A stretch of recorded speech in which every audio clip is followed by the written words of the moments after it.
Hi friends, எல்லோருக்கும் வணக்கம். இன்றைக்கி நம்ம எங்கே போக போகிறோம் அப்படின்னு பார்த்தீங்கன்னா, 2 கோயில்களுக்கு, தென்காசி மாவட்டத்தில் உள்ள பிரசித்தி பெற்ற 2 கோயில்களுக்கு தான் நம்ம பயணப்பட போகிறோம்.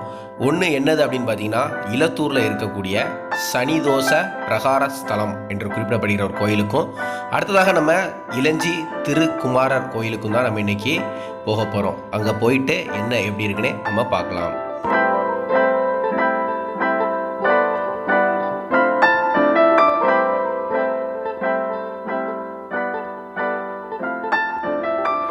இலத்தூர் கோயிலுக்கு எப்படி போக போகிறோம் அப்படின்னு பார்த்தீங்கன்னா, கடையநல்லூர்லேருந்து மேலக்கடையநல்லூர் காசி தர்மம் வழியாக போயிட்டு அச்சன்புதூர்லேருந்து நம்ம இலத்தூர் கோயிலுக்கு நம்ம போக போகிறோம். நம்ம போகிற இந்த டைமில் பார்த்தீங்கன்னா பயங்கரமான சாரல் மழை பெஞ்சிட்ருக்கு.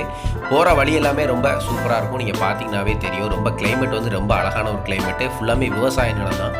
சுற்றி பார்த்தீங்க அப்படின்னா ரொம்ப அழகான கிளைமேட்டாகவே இருக்கும்.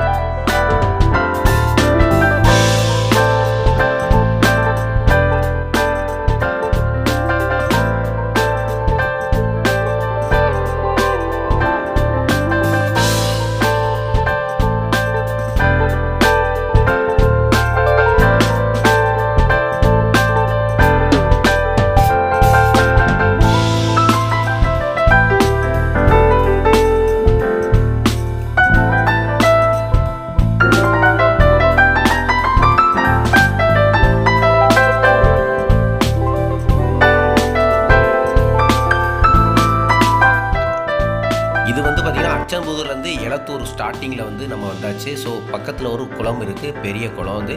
இந்த இப்போ மழை காலமாக இருக்கிறனால பார்த்திங்கன்னா குளம் வந்து ஃபுல்லாமே நிரம்பி தான் இருக்குது. இந்த வழியாக போகும்போது பார்த்திங்கன்னா ரொம்ப கிளைமேட் ரொம்ப சூப்பராக இருக்குது.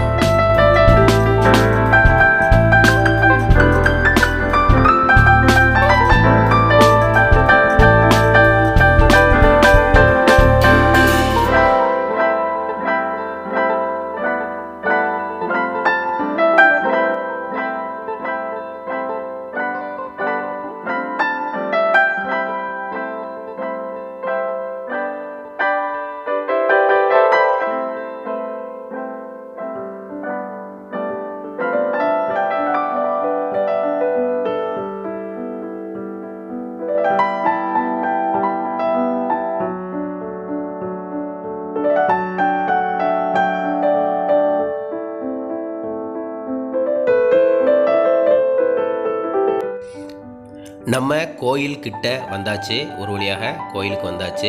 இப்போ கோயில் வந்து பார்த்திங்கன்னா எதிர்த்தரப்புலேயே பார்த்திங்கன்னா ஒரு வற்றாத ஒரு குளம் ஒன்று இருக்குது. இது வந்து பார்த்திங்கன்னா எந்த காலத்துலேயுமே வத்தாது அப்படின்னு சொல்லி அதுக்கு ஒரு கதை சொல்லுவாங்க. ராமர் லட்சுமணன் தனது வானர சேனைகளோடு இலங்கைக்கு செல்லும்போது தாகம் ஏற்படும் போது அனுமார் வந்து ராமநாமம் சொல்லி பாறையில் தட்டும்போது வந்து நீர் வந்ததாகவும், அதனால தான் இது வந்து வற்றாத குளமாக இருக்கதாகவும் வந்து ஒரு கதை சொல்லப்படுது. இந்த கோயிலில் மூலவர் வந்து மதுநாதக சுவாமி மற்றும் இங்கே வந்து பார்த்திங்கன்னா தட்சிணாமூர்த்தியும் சனி பகவானும் வந்து ஃபேமஸான ஒரு சாமிகள்.